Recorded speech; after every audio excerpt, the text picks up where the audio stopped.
Blooming onion. It is worth to try at least once. Hello everyone, I'm Marcus from Culinarish.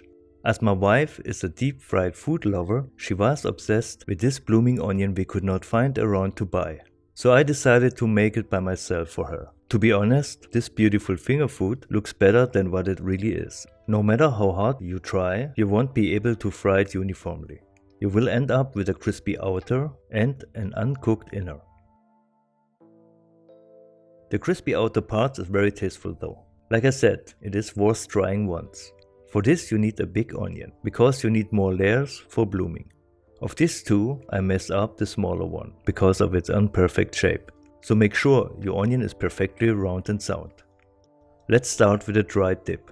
In a bowl add 130 g all-purpose flour, 75 g corn or potato starch, 1 teaspoon paprika, 1 teaspoon black pepper, 1 teaspoon cayenne pepper, 1 teaspoon garlic powder and mix it. Get another bowl for the wet dip and get the rest of the same spices in, each 1 teaspoon. Add 1½ teaspoon salt. Crack 2 eggs inside.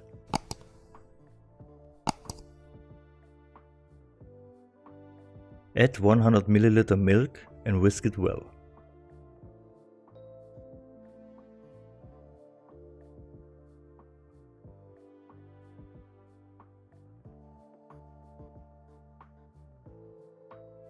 We set them aside and get to the hard part, cutting the onion. I have my onion already peeled off and now I give it a cut on the top where the green grows, not the root end. We need an intact root end. Place it cut side down and then 1 cm away from the root start cutting the onion like this. The width of the cut is between 1 to 1½ cm. I turn it back and help the petals open with hand. It looks really beautiful raw like this, like in water lily. No wonder they call it blooming onion.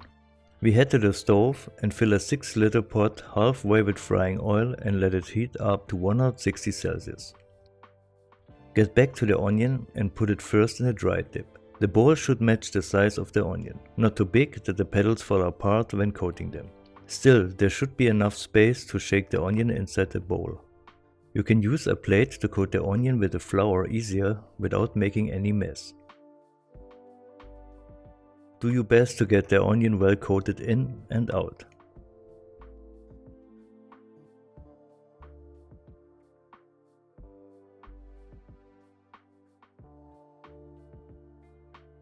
Shake the excess flour off without breaking the fragile petals and place the onion in the wet dip. I had to change the bowl for a smaller one with more depth. Give it a good roll inside and turn it over to get it coated everywhere.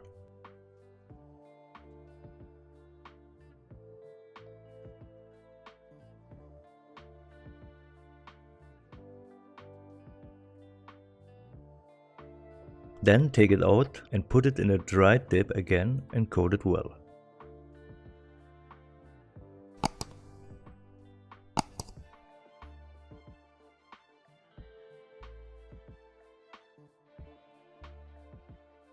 The oil is hot now, and we can lower the onion carefully inside using a strain ladle or a skimmer and let it fry golden brown for about 6 to 7 minutes.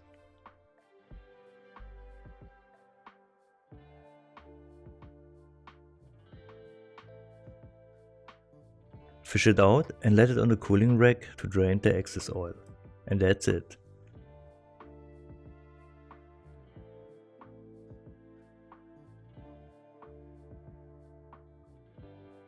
You can get the dip of your choice and enjoy the crunch. I simply use the sour cream with black and cayenne pepper and a pinch of salt, but ketchup, salsa and even sweet chili sauce go well with it. It is crispy and flavorful, but I was not able to eat the real food after that until the next day. On the other hand, my wife loved it and I think she will ask me to do it for her again sometime soon. Each of us tastes the flavor of food differently. I advise never judge a food before you try it at least once. If you like the video, give me a thumb up and don't forget to subscribe to see lots of recipes from all over the world. Thanks for watching.